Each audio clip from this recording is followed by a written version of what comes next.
Well, here it is. Episode 4 of Ahsoka is here. And quite frankly, the last 3 episodes have been fairly lackluster, with not a lot happening. And even some backstory that's not explained well enough for any of us to care. And episode 4 is here. Alan, would you like to give us you go first, because I have no idea what you think. I Okay. watched it last night. I was rewatching it just before the stream. What are your thoughts? Tell us sort of the broad strokes of the story, and then let's hear your thoughts. Yes. So story-wise, Ahsoka and Sabine and Hu Yang are their ship is dead in the forest, cannot move. But there's a mission at hand, and the mission is to keep Balin from getting to Thrawn.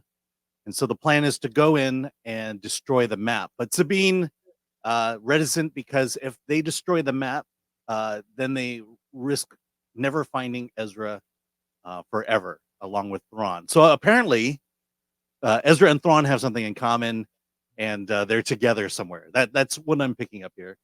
And so that's this episode. It's go and get the map, destroy the map, but then if you destroy the map, will we ever find our best friend Ezra, who I have no clue who he is? And that's the episode. And a little surprise at the end, which we'll get into with spoilers. It's after I'll just piggyback on what I said last week. This is not for us old school Star Wars fans anymore. George Lucas got a divorce from Star Wars. Star Wars remarried Disney, and Star Wars seems to have a nice life and family with Disney. And every time we knock at Disney's door, they just say, thanks, but no thanks. You can go along and live your life. We're gonna live this new life with my new family, and that's kind of how I feel here. It's just more of the same. Fight scenes that are fairly decent, but really not. It's nothing to write home about. Nothing you're going to remember. Also, there's, this honestly, if I were to make this episode better, if I would make the first 3 episodes better, I would just I would do live action flashbacks of this relationship between Sabine and Ezra. I would have flashbacks of how Sabine and Ahsoka got into this position where there's this tension between them, and then I would do some flashbacks or something to give some indication as to what this threat of Thrawn is, because I have no idea. And what I'm seeing here is a basic Disney Channel television show that cares only about narrative. We're gonna go get the map, we're gonna destroy the map, but hey, if we do, then this will happen. And that's the series so far. And it's bland as hell. And so, I can go through and nitpick things like, remember in Kenobi when you talked about the ladder? Well, there's a moment where it's like they're on the ship and they say, well, how far is Balin's ship? And Sabine says 12 clicks. Well, okay, 12 kilometers. Well, is that a unit of measurement in the Star Wars universe? They're just bringing in terms that we know. I kind of debate back and forth on the term witch. I mean, I suppose witch could work in the Star Wars universe, but they certainly could have come up with a different name or something like that. And so, I just feel like for the next 4 episodes, it's just gonna be the same complaints. But I do have something to say about the ending, which we'll get to in spoilers. Yeah, let's not talk spoilers, at least for the first half of this conversation. Yeah. But let me get into it. And I'm sure we'll lose no viewers when we talk spoilers. So, well, yeah. Well, we will announce it when spoilers come up. But a couple of quick things. I was surprised by this episode. It's the best episode of Ahsoka. Yeah, because it felt, for the very first time in the show, it felt that there were actual things at stake. They and for a couple and the other thing is, it moved at a decent pace. There were The fight scenes were actually good. They were very good and felt like something was happening. Let me tell you why you felt that way. I think the music was the best that we've seen so far. Mhm. I'm also surprised that normally with a Disney Plus, whether it's Marvel or Star Wars, it starts off great. It starts off with great or potential and then goes, ooh. And this started out kind of weak. And then, oh, this is something interesting for once. Uh, when I point this out, you're going to notice it.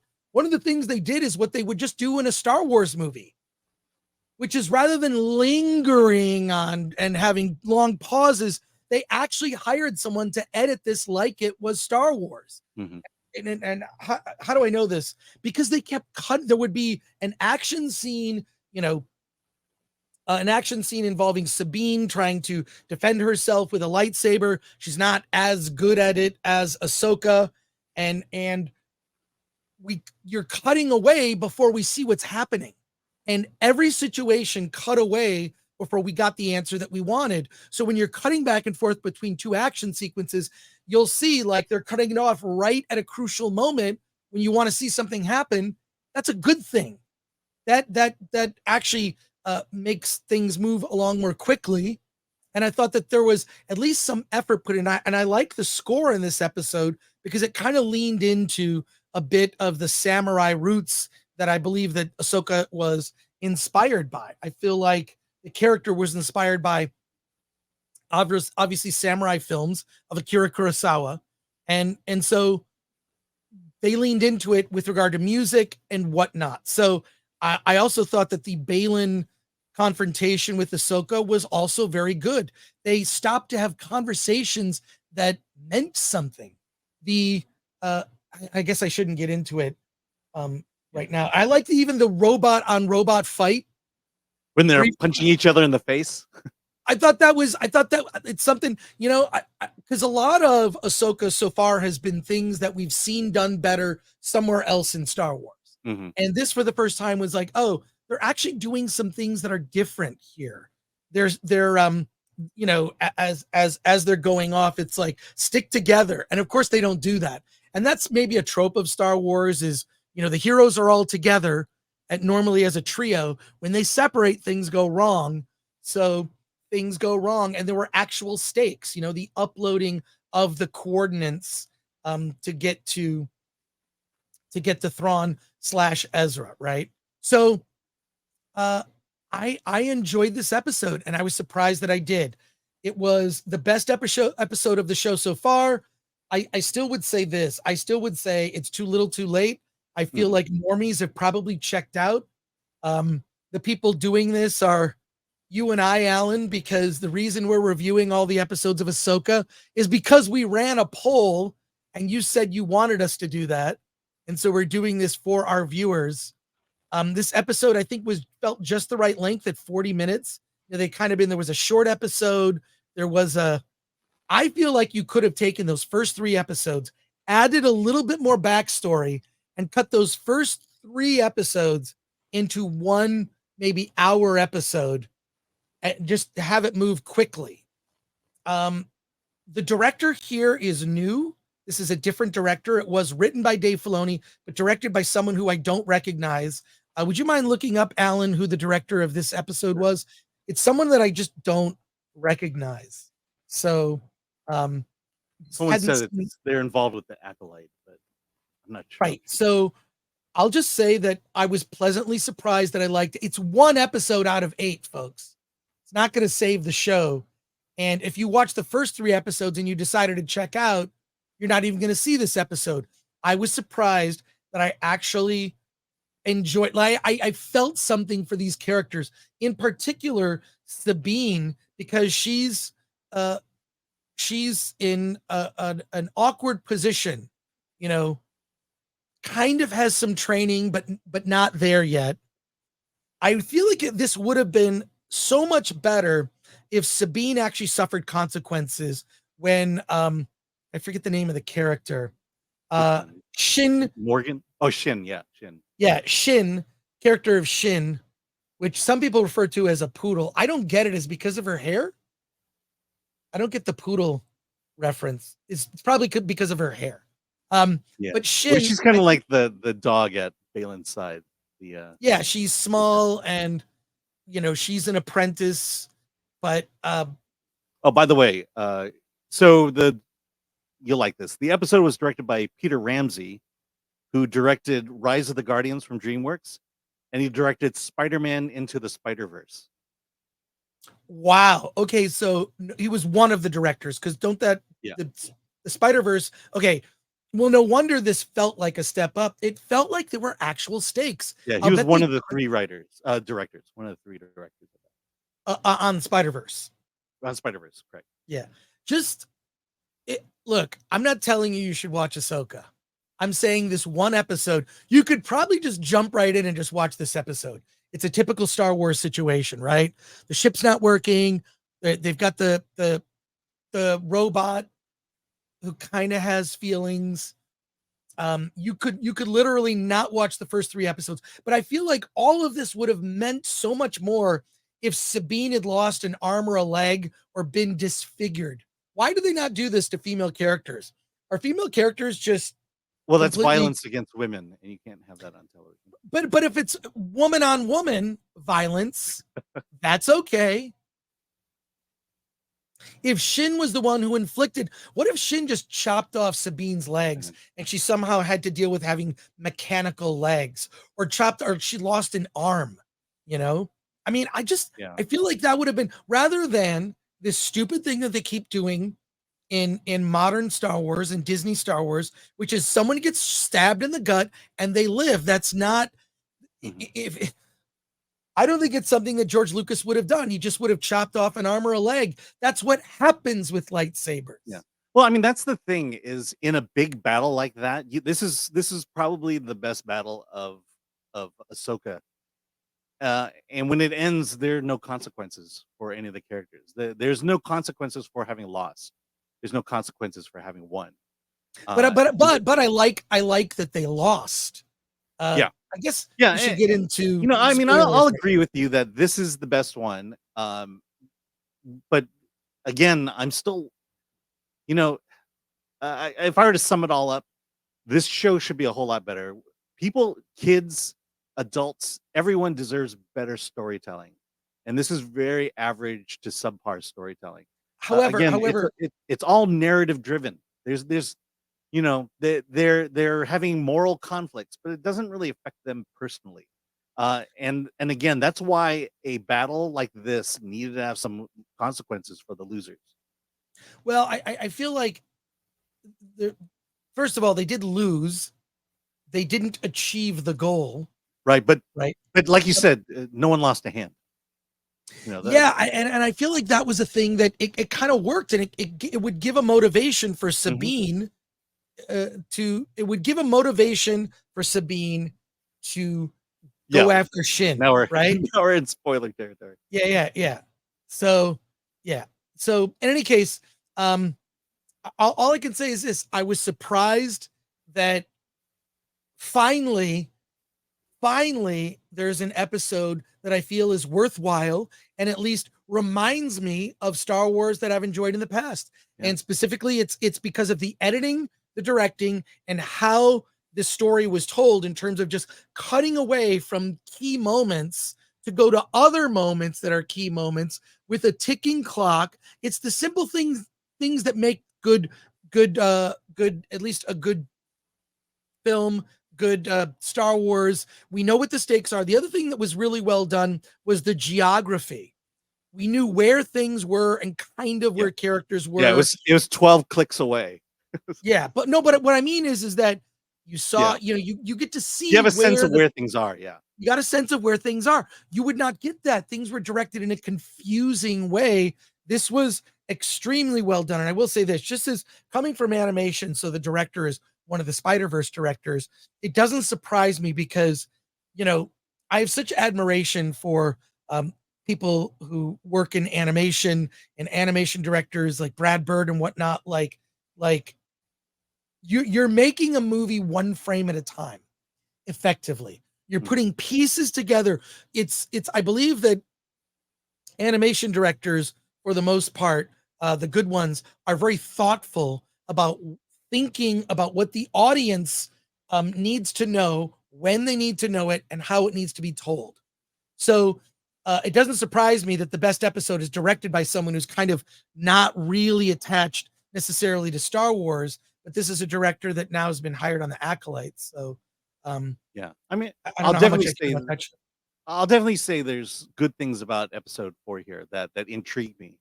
But as Yeah. my grandfather used to say, sometimes you can find a diamond in a turd. Well, episode 4 is a diamond in the turd. James Jennings for 5 is a member. I think Disney said it would be Mando, Ahsoka, and Skeleton Crew. The Acolyte is set 150 to 200 years before the Phantom Menace. Oh dear God! Well, there you go. Thank you So for why that. are we jumping around it? Oh my God, I'm just so Well, sick. it's confusing with multiple timelines. I mean, I'm watching Andor, going, where the hell are we again? And then now I'm watching Mandalorian, and then this one, I thought Rebels took place before the Great War, and now Yeah, things what just do don't they make call it? Star Wars World War One, Galactic War One? Are they no. numbering They them called like they it the do? Great War. The whole Death Star thing is the Great War. But even if you think about it, Great War, okay, the Empire lasted about 20 years, 22 years. Yeah. With Luke Skywalker's a 20-year-old farm boy on Tatooine. When he was born, the Empire started. 20 years later, the rebellion rose. And then what, maybe 5 years later, they defeated. So the Empire lasted 25 years. That's it. That's it. That's all Holy you shit. got, Emperor. And it's called the Great War. I mean, that is more than just a war. It Yeah. was An intergalactic conflict. So let's pivot now. We're going to pivot and we're going to talk spoilers. We're going to talk spoilers. Okay. Look, instead of the Great War, call it the death of the Empire. So episode 4 spoilers. We're going to talk about the third act of the 40-minute or so episode where our protagonists lose. They have a mission and they fail. And I like that. I like seeing our protagonists fail. The map is uploaded. Thrawn's location is now, we at least the antagonists in their group, Balin, they now have the location and they're off. And Ahsoka is effectively defeated. Now, let's talk about that final scene. Okay. No, hold on. We should point out first that Yes. Sabine is now with Balin and gang. Right. Now, to be clear, has she turned to the dark side or is she just making a choice because she wants to see Ezra? I'm pretty sure that's it. I don't think she's turned to the dark side, but it'd be cool if she turned to the dark side. Yeah. And if she were missing a hand. We're never going to get things chopped off in Disney Star Wars. But Sabine has joined them, but I don't think she's not gone fully dark side. But let me just address this. This at least is interesting. The fact that Sabine is now in Balin's camp somewhat. Conflicted, yeah, but this is kind of the twist in the storytelling that I've not seen. Someone on the light side turn to the dark side, if even we're using those terms and phrases at this moment. And so, this is one of those elements of this episode that makes it a much better one that we've seen from Star Wars in quite a long time. I wouldn't say it's great. It's not going to save the series or Star Wars, but it's a good turn from a storytelling. Well, there's still something dumb in this episode I can't get over. Uh-huh. Hera bringing her kid. Yeah. We didn't talk about that. Hera bringing her kid along with her, her kid who looks nothing like her. Okay, she brings her kid on this adventure. She basically just says, New Republic, I'm going to do whatever I want. I'm still a rebel. Oh my God. And she brings her kid, which is as bad as hiding Anakin Skywalker in a Naboo fighter. Just stay there. We're going to bring Anakin little Anakin Skywalker, we're going to bring back to Naboo with us to go to this battle. So I guess there's precedent for that now, and that's what happened. But I thought it was dumb. All the stuff with Hera was dumb. By the way, regarding Hera, I like the fact that in earlier episodes they won't give her any intelligence. In another one, they won't give her any soldiers to help her fight or starships to help her fight. Right. And now they won't authorize her for this mission. I mean, what kind of general is this? Yeah. She's a general. She's a ballless general. A general in name only. She was probably ballless before that. I'm just saying she's a ballless general that has no power whatsoever. But like, okay, so the way it ends, and I think Hera will come in the next episode and obviously help, or they'll reconvene. But Sabine effectively decides to join, but she has selfish interests, but only because of her self-interests, right? Which is somehow to reconnect with Ezra, who it hasn't been explained to me why Ezra is so important to Sabine. That is other than her being upset about it, we never actually see it. She says it to us, but we don't see it. So in any case, okay, the big reveal. And this is going to tie in for me with the Rise of Skywalker. Let me tell you why. So Ahsoka's in a place, but where is she in this place? Is this place in her mind, in the theater of the mind? Is she unconscious? What is it? And the scene is she sees Anakin Skywalker, who comes to her in this sort of middle place that she's in, where it's not really revealed specifically exactly the place she's in, unless I missed something. Did I miss anything, Alan? No, but okay, so the only thing I know about this, Anna, that Star Wars girl, tweeted, Ahsoka is in the world between worlds and sees him, meaning she can pull him out like Ezra did to her, then pre-order 66, and could potentially be back and in play in current Disney Star Wars. Apparently this happened in Rebels with Ahsoka. You know, maybe she was killed and they brought her back in this manner. That is please do not add time travel to Star Wars. It feels so inorganic. Now, here's what I'll say. In The Rise of Skywalker, Kylo Ren, after he's defeated by Rey and he's healed and comes back, he has a vision and a reconciliation with his father, Han Solo. And who cares? I remember watching that scene and thinking to myself, this is stupid and dumb, because it has to be taking place in his mind, because we saw Han Solo die. So this is all in his head. He somehow turns to the good side, and in some sort of dream world, he sees his father and has a reconciliation. All right. That's the way I interpret this. That Ahsoka now sees Anakin and she's unconscious somewhere, and this is the theater. But she fell off the ravine. Remember that? Right. She fell down a great chasm, which we know never kills anybody. Never kills anybody. It didn't kill the Emperor. No, didn't kill Darth Maul. Somehow the Emperor. Yeah, it didn't kill Darth Maul. Yeah. It used to be that falling from a high place was the leading cause of death for movie villains. Seriously, go back. Hans Gruber from Die Hard. Scar from The Lion King. How many more can you name? Gaston from Beauty and the Beast. Gaston from Beauty and the Beast.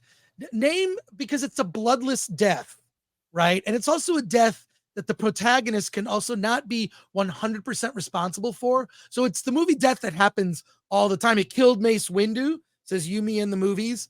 Like, when it's a bloodless death that happens off camera. So the technically that villain and or protagonist could return. Mufasa, not Scar. That's right. Mufasa. Sorry. Yeah. I haven't seen that sorry. movie in forever. Sorry, Black Widow. Black Widow is another one. Black Widow. Yeah, it's just it's a thing that happens. You could make a list of characters that fell from a very high place and lost their lives. It's the leading cause of death in movies. Let's just say that. Yeah, it was Mufasa. Scar was responsible though. Yeah, if I recall correctly. Well, Scar fell off Pride Rock. That's from Tamer Spoon. Scar also. So Tamer Spoon 3. Yeah, I was right on both on that account. So it's just like it's a death that happens. That's why I think, look, if you are this goes out to all the villains in the world. If you're a Bond villain or you're, Klaus Schwab or whatever you do, stay away from high places. Don't create an endless chasm in your home.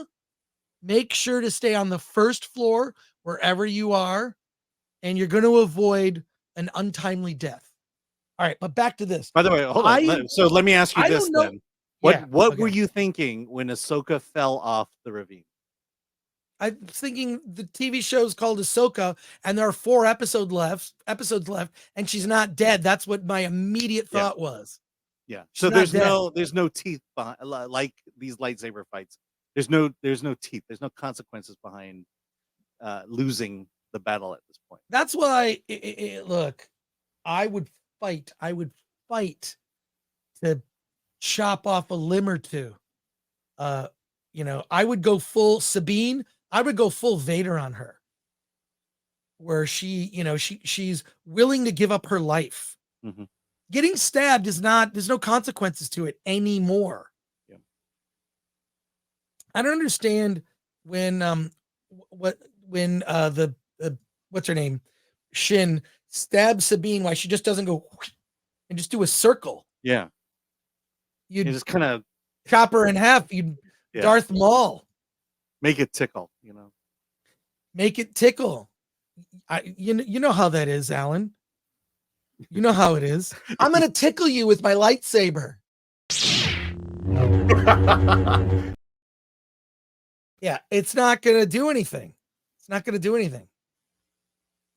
So, yeah. But so I interpret it, and I know people who've watched Rebels say it's the world or Clone Wars, Rebels, whatever, say it's the world between worlds. No one has said this. I interpret this as being in her mind. In her mind. So what was your take on it, Alan? And I will say this. I am interested to see what happens next. And I am interested to see Anakin Skywalker, and them have a conversation.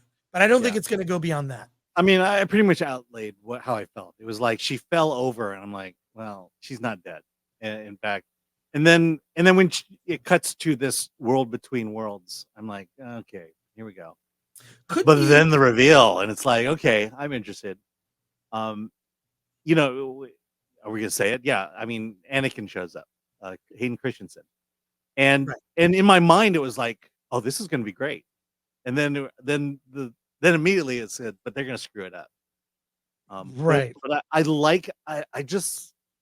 like the potential there of Anakin and Ahsoka having a conversation about the Force and about what's going to happen and about life and things like that. But after thinking that, I say to myself, but they're not going to do that. They're just going to go onto the narrative. Hey, Ahsoka, do this and do that, or he'll put some puzzle in some place, and it'll be really stupid. Speaking of people falling from high places and surviving.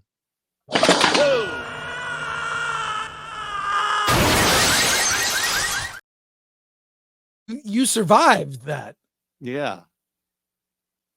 Yes, I did. But look, I have that one too. Yeah. The other thing is that, like, look, if you do in fact have these force powers, it would make sense if you're falling from a high place to just slow your fall so you don't expire. Yes. Allow the midichlorians to flow around you and slow your fall down, and then gently lay you at the bottom of the ravine. Yeah, they look, they just did a tease. He sees him. Is it really the world between worlds? You're gonna have to explain to me what that is. Mm. Because I didn't watch all of Rebels or Clone Wars. I just didn't, and I don't feel like I should have to go back and watch it. I feel like all of that should be explained to me. I mean, So I mean, you have to think that if they explain these things, if they did flashbacks, that it would just do nothing but enrich the story that's being told now. That Right. the fact that we now know why they're so interested in finding Ezra, uh, or why Sabine. I mean, this relationship between her and Ezra, it sounds like something really great, but I have no context. I have nothing, and and and it's just sucking any emotion and any interest that I have in the show so far. right. Well, that's the big spoiler. I still think you're going to have to explain things to me because World Within Worlds is a new thing in Star Wars. I've never heard it before. And I'm not sure uh I'm not sure how much I can get behind this as a concept. Because what it Well, does is it opens up everything to being retconned and changed in Star mm, Wars. If you can go back and you can visit Anakin Skywalker before he became Darth Vader, how does that affect everything in the present day that has transpired? right. Does Darth Vader no longer exist? Does the Empire no longer get formed? What happens? It brings up too many things there'll be too many lapses in logic. Right. Well, look, I'm not necessarily against the idea of a world between worlds. I mean, you could say it's just the evolution of the lore of Star Wars, but I don't trust anyone behind the scenes to be that smart. Just the fact that the first time you see this is Ezra bringing back Ahsoka. You had to have seen Rebels, and the idea that Ahsoka came back in Rebels had to mean something, and I don't even know what that means. Right. So it's an intriguing idea that could legitimately be an important part of the Star Wars lore. They're just not expanding on it. They're not explaining it. They're not bringing anything magical to it, which is Well, something we want. the one thing this episode is doing is people are actually talking about Ahsoka. So if you were someone that was like not going to take a risk on watching another Disney Plus show, or you really just didn't care, or you were checked out on Star Wars, the fact that we're talking about it, as well as I saw every channel last night, because every channel last night was talking about it. So that, well, I'll watch the episode. I watched the episode and was surprised. I was surprised.